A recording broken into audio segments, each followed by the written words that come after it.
यहाँ फरहान साहब हिंदुस्तान लाइव कर रहे हैं, यहाँ पे फरहान साहब इधर देखिए जरा, आप हिंदुस्तान लाइव कर रहे हैं, माशाल्लाह बड़ा असर है आपका यहाँ पे। आप एक कंपटीशन रखवा दो ना, 21 साल बनाम 5 साल का, वो अपने 21 साल के काम बताते हैं, अपने 5 साल के काम बताएंगे इंशाल्लाह।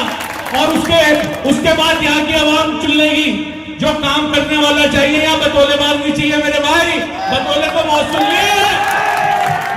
मैं आप लोगों से एक बात पूछना चाहता हूं, मैंने अभी सुनी एक स्पीच, क्योंकि यहाँ ये बाय इलेक्शन है और दिल्ली में 5 सीटों पे होने जा रहा है। मैंने अभी सुना कि सामने वाली पार्टी ये कहती है, यहाँ एक 3 पार्टियां इलेक्शन लड़ रही है, एक भाजपा, एक कांग्रेस, एक आम आदमी पार्टी, 3 लड़ रही है ना। बताओ भाई, बोल के बताओ। तो यहाँ बीजेपी का जिक्र करना चाहिए? नहीं। कांग्रेस का करना चाहिए? नहीं करना चाहिए। लेकिन फिर भी इसलिए कर रहा हूं, वो कह रहे हैं कि अगर जीत गए तो लाइब्रेरी बना देंगे लड़कियों के लिए। अरे मेरे भाइयों, 21 साल दिए थे तुम्हें, 21 साल। 21 साल में तुमने एक लाइब्रेरी नहीं बनाई, 21 साल में एक लाइब्रेरी नहीं बना पाए। और एक बात और बता दूं, आपके इलाके के अंदर एक टेंट वाला स्कूल होता था, देखा है किसी ने? पहले देखा था 6 साल पहले, कैसा था? टेंट के अंदर था, पीले रंग होता था, हुआ था नहीं।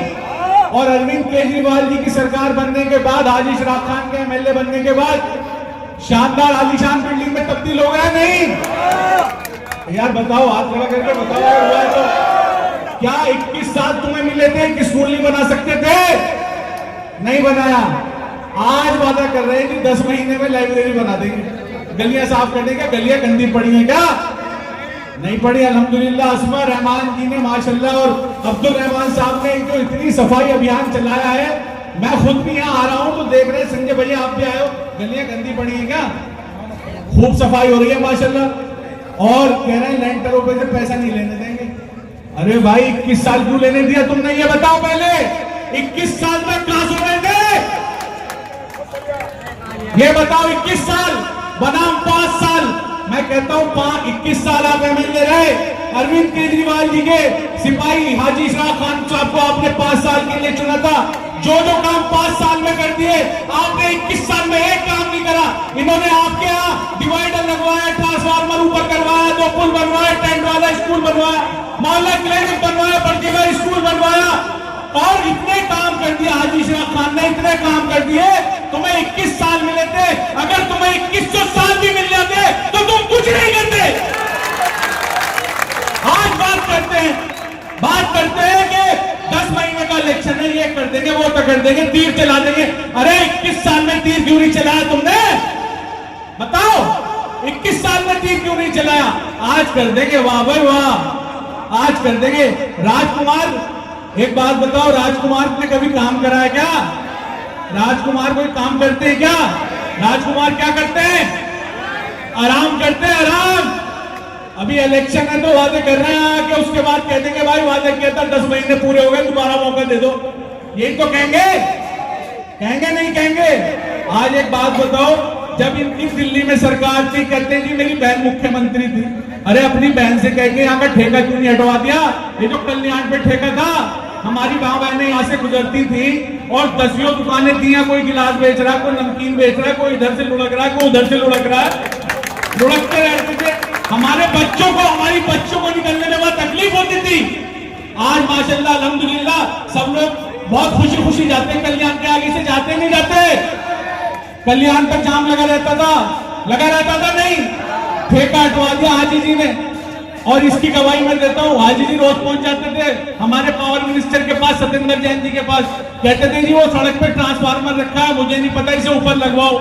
एक दिन मैं भी वहीं बैठा था तो सत्येंद्र जैन जी ने कहा कि भाई ये नहीं हो सकता, दूसरी जगह बताओ, वहां शिफ्ट करा देता हूं। लेकिन इन्होंने ये जिद पे अड़ गए, तो सत्येंद्र जैन जी ने इंजीनियरों को बुलाया और कहा मुझे कुछ नहीं पता भाई, इसे ऊपर ही लगाना पड़ेगा, ऊपर ही लगाना पड़ेगा, वहां जगह नहीं है, कंजेस्टेड इलाका है। एक बात ये, सारी चौहान बागड़ की गलियों में, सारे जाफराबाद की गलियों में पानी भर जाता था नहीं, इतने इतने घुटनों तक पानी रहता था। आज 18 क्रॉसिंगें डलवा के हाजी इशराक खान साहब ने केजरीवाल जी से कह के सारी की सारी लाइन में नाले में डलवा दी। तुम 21 साल रहे, तुमसे क्यों नहीं डल पाई? एक भी नहीं डल पाई। यहाँ डिवाइडर लगवा दिए, पुल बनवा दिए। बस मैं इतना कहना चाहूंगा, मेरे यहाँ बड़े भाई संजय सिंह जी भी मौजूद है, यहाँ अमानत भाई भी मौजूद है, इन सब लोगों को बोलना है। मैं इतना कहना चाहता हूं कि यहाँ फरहान साहब हिंदुस्तान लाइव कर रहे हैं। यहाँ पे फरहान साहब इधर देखिए जरा, आप हिंदुस्तान लाइव कर रहे हैं, माशाल्लाह बड़ा असर है आपका यहाँ पे।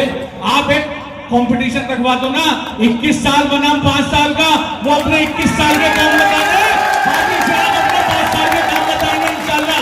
और उसके बाद यहाँ की आवाम चुन लेगी जो काम करने वाला चाहिए। यहाँ बतौलेबाज नहीं चाहिए मेरे भाई, बतौले को मौसम लिए। और आपकी भीड़ ये बता रही है कि हाजी इशराक साहब ये चुनाव जीतने जा रहे हैं।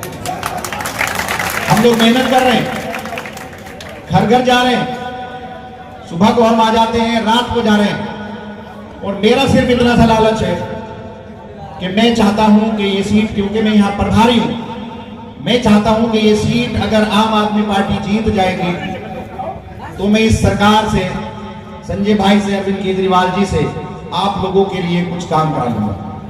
फिर ये लालच, आम आदमी पार्टी को सब आप जानते हैं, आम आदमी पार्टी के कामों को आप जानते हैं, आम आदमी पार्टी ने क्या काम किए एक आम आदमी के लिए आप जानते हैं। दिल्ली के अंदर 6 साल हुए आम आदमी पार्टी को, जितने वादे आम आदमी पार्टी ने किए थे उन सारे वादों को पूरा करने का काम आम आदमी पार्टी ने किया। और हिंदुस्तान की ये पहली ऐसी पार्टी है कि जितने वादे किए थे वो सारे के सारे वादे किए। उसमें एक वादा दिल्ली वक्फ बोर्ड का भी था कि दिल्ली वक्फ बोर्ड की शक्ल को बदलेंगे, करप्शन को खत्म करेंगे। अल्हम्दुलिल्लाह आखिरी वादे को भी पूरा किया। बिजली मुफ्त देने का काम किया, पानी मुफ्त देने का काम किया, शिक्षा सुधारने का काम किया, अस्पतालों में दवाइयां मुफ्त की, मोहल्ला क्लिनिक खोली, वाईफाई लगाए, सीसीटीवी कैमरे लगाए, स्ट्रीट लाइट लगाए, बेपनाह काम किए। फरिश्ता योजना जिसका अभी, उसके अलावा आप लोगों का जो ये वक्त था बहुत ही सदमे वाला, बहुत ही गम वाला वक्त था, क्योंकि इस साल दिल्ली में नॉर्थ ईस्ट का फसाद हुआ और वो रात हम नहीं भूल सकते। उन माओं की चीखें हम नहीं भूल सकते, उन बहनों की चीखें जो कह रही थी कि नीचे आग लगी है, दंगाई छुपे हैं, नीचे दंगाई है, हम ऊपर छुपे हैं। फोन पर भी खामोशी से बात कर रही थी, अपने एड्रेस को भी नहीं बताती थी। उनकी चीखों की आवाज आज तक हमारे कानों में है। आज तक वो रात जब बाबुल उलूम के अंदर पहली मीटिंग हुई थी जिसमें हमने कहा था कि फसाद शुरू हो गया, डीसीपी साहब फोर्स भेजो, तो उन्होंने फोर्स नहीं भेजी। ये कहते रहे कि अगर ये प्रोटेस्ट चलता रहेगा तो दिल्ली में दंगे और ज्यादा होंगे। इसका मतलब था कि पुलिस की शह पर, भाजपा की शह पर, गृह मंत्री की शह पर वो फसाद शुरू हुए थे और वो फसाद शुरू कराने का काम पुलिस का और भाजपा का था, नहीं तो वो रुकवा सकता था। और आप तमाम लोग, इस इलाके के जिम्मेदार लोग हमारे साथ मौजूद थे। हमने कमिश्नर को टेलीफोन किया तो उसने टेलीफोन नहीं उठाया। उसके बाद मैंने ऐलान किया कि दिल्ली के अंदर एलजी के घर का हम घेराव करेंगे और हमने और हमारे तमाम विधायकों ने, मंत्रियों ने वहां पर जाकर के दिल्ली के एलजी का घेराव किया और हमने वहां कहा कि तुम यहां सो रहे हो, उधर दिल्ली चल रही है, तुम्हारी जिम्मेदारी बनती है कि दिल्ली चलती हुई दिल्ली को रोकने का काम करो। तब वहां हमने कमिश्नर को तलब कराया। तलब कराने के बाद हमने वहां से फोर्स भेजने का काम किया। अगली रात को जब वहां पर आग लग रही थी, किसी इलाके के अंदर दूसरे इलाकों में आग लग रही थी, मुस्तफाबाद में आग लग रही थी, खजूरी में आग लग रही थी, तो हम बेचैन थे। मैं संजय भाई के घर जाकर बैठ गया। वहां से हमने पुलिस को टेलीफोन करना शुरू किया। वहां से जब हमारे से कंट्रोल नहीं हुआ तो हम वहां से सड़कों पर संजय भाई के साथ रात को निकल गए। जो हमसे बन पड़ा वो हमने किया, पीछे नहीं हटे। उसके बाद दिल्ली दंगे के अंदर हमने मुआवजा देने का काम किया। जिनके लोग मर गए कुछ मरहम लगाने की हमने कोशिश की, जिनके लोग मरे उनको 10 लाख रुपए देने का काम किया। 54 लोग दिल्ली फसाद में शहीद हुए, 54 लोग, 54 के 54 को हमने 10-10 लाख रुपए दे दिए। 3,000 से ज्यादा लोगों के घर जले या कारोबार जले, एक एक आदमी को ढूंढ ढूंढ करके हमने मुआवजा देने का काम किया, एक एक आदमी। हिंदुस्तान की हिस्ट्री का ये पहला फसाद है जहां पर किसी सरकार ने बड़े पैमाने पर जो भी लोग थे मजहब न देख करके हर एक इंसान की मदद की। कांग्रेस के टाइम में याद नहीं आपको 87 का फसाद, जब मलियाने के अंदर खुलेआम नौजवान बच्चों को पीएससी के जरिए कत्ल किया गया था। 90 में मेरठ के अंदर पिक्चर हॉल से ऊपर से उतरते हुए मुसलमानों को कत्ल किया था पीएससी ने। मुरादाबाद के अंदर ईदगाह के अंदर नमाज पढ़ते हुए बेकसूर मुसलमानों को कत्ल किया था पीएससी ने। हाशिमपुरा के अंदर, भागलपुर के अंदर मुसलमानों को कत्ल किया था पीएससी से। इन लोगों कांग्रेस ने कहां फसाद नहीं कराया? 48,000 फसाद कांग्रेस ने कराए, 48,000, किसी एक में मुआवजा नहीं दिया। यहां तक कि जिन लोगों ने फसाद किया उनके खिलाफ ना तो एफआईआर की ना उनको जेल भेजने का काम किया कांग्रेस ने। आज वो हमें कहते हैं कि हम दलाल हैं। मैंने अगर रात को दिल्ली के जलते हुए बच्चों को बचाने की कोशिश की, उस रात को अगर एलजी का घिराव किया, जब यहां पर 8 लोगों को गोलियां लगी तो उनको गुरु तेग बहादुर प्रवेश के अंदर मैंने इलाज कराने का काम किया और मुझे मालूम था कि आरएसएस के लोगों ने मुझे वहां घेर लिया था। मैंने अपनी जान की परवाह किए बगैर आपके बच्चों को, अपने बच्चों को बचाने का काम किया। आज मुझ पर जातियाती हमला कर रहे हैं, जातियाती हमला। मैंने दिल्ली के तमाम इमामों को पैसे देने का काम किया, वजीफा देने का काम किया। ऐसा नहीं किया, ये मेरी जिम्मेदारी थी। जिस कौम से मैं जीत कर आया, जिस कौम ने मुझे जिता कर भेजा, जिस कौम को मुझसे आस थी, उम्मीद थी, उस आस उम्मीद में मैंने उसको खरा उतरते हुए अरविंद केजरीवाल साहब से बात की कि दिल्ली के अंदर इमामों की हालत बहुत खस्ता है, मुसलमान गरीब है, चंदा नहीं हो पाता, ये अपने घर नहीं चला पाते, ये अपने बच्चों को नहीं पाल पाते, ये अपने बच्चों को नहीं पढ़ा पाते। मैं चाहता हूं कि इनको कुछ ना कुछ वजीफा दिया जाए। तब मुझसे अरविंद केजरीवाल साहब ने कहा कि दिल्ली के तमाम इमाम और मौलवी का एक एस्टिमेट बनाओ, एक फंड बनाओ। उसके बाद मैंने उनको रखा तो उन्होंने 37 करोड़ रुपया मुझे दिया। मतीन अहमद साहब 21 साल विधायक रहे, 11 साल दिल्ली वक्फ बोर्ड के चेयरमैन रहे। एक सीलमपुर के एक इमाम या मौजन को बता दें कि उन्होंने किसी इमाम या मौजन को वजीफा दिया हो, किसी एक गरीब बच्ची की शादी में पैसे दिए हो, किसी एक बच्चा जो अपनी फीस जमा नहीं कर पा रहा उसको पैसे दिए हो, कोई एक आदमी जो अपना गरीब आदमी जो इलाज नहीं कर पा रहा उसको पैसे दिए हो। वेलकम फसाद हुआ, उस फसाद में मारे गए लोगों के घर वालों पर मरहम लगाने का या किसी एक आदमी को पैसा देने का काम मतीन अहमद ने किया हो तो बताओ। आज तुम हमसे कहते हो कि हम दलाल हैं, हम हाजी इशराक साहब से पैसे लेकर के चुनाव लड़ा रहे हैं। मैं अगर अपने बच्चों को पढ़ाना चाहता हूं तो क्या मैं दलाली कर रहा हूं? आज मैं दिल्ली के इमामों को और मौलवियों को 3.5 करोड़ रुपया वजीफा दे रहा हूं। किसी एक इमाम को ला करके खड़ा करो कि उससे मैंने 1 रुपया रिश्वत के तौर पे या दलाली के तौर पे लिया, 1 रुपया बताओ। दिल्ली दंगों के अंदर मैंने हर मुसीबत सदा का काम किया, उनके साथ खड़ा रहा, उनकी आवाज को आवाज समझा, उनकी तकलीफ को तकलीफ समझा।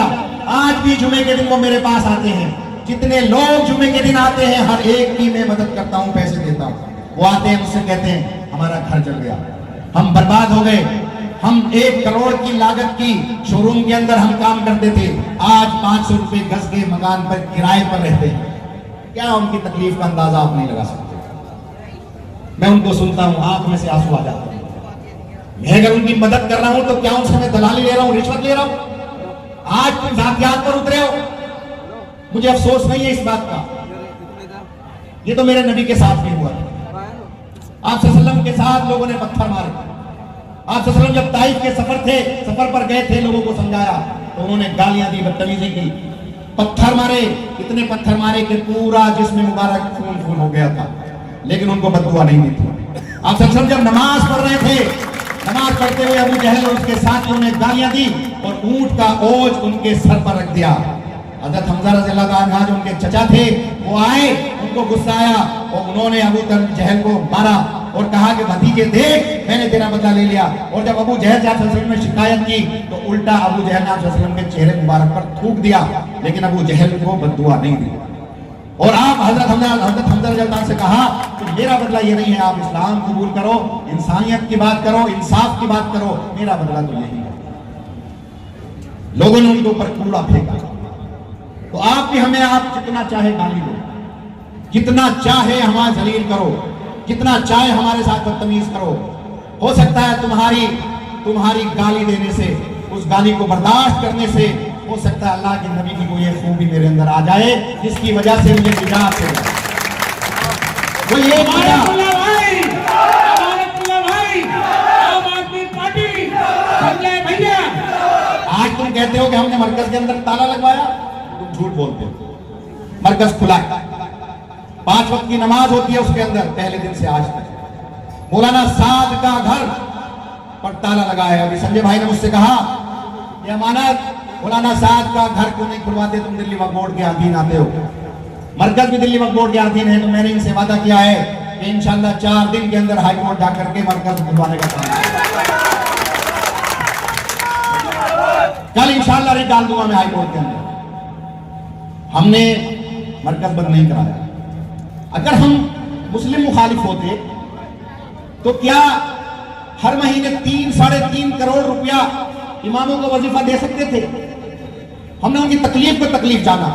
एक मीटिंग थी जिसमें अरविंद जी खुद मौजूद थे, जिसमें जो दिल्ली वक्फ बोर्ड के पुराने इमाम थे 180 इमाम, मैंने उनका 10,000 से 18,000 रुपए तनख्वाह करने का काम किया।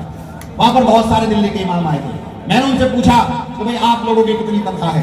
तो किसी ने कहा 5,000, किसी ने कहा 2,500, किसी ने कहा 3,000, किसी ने कहा 4,000। मैंने कहा आप अपना घर कैसे चलाते हो, अपने बच्चों को कैसे पढ़ाते हो? कहने के साथ घर चलता ही नहीं है, ट्यूशन पढ़ा लेते हैं और हम पर कर्ज होता जाता है। और ज्यादातर लोगों ने, ज्यादातर इमामों ने कहा कि हमारे बच्चे हमारे घरों में रहते हैं।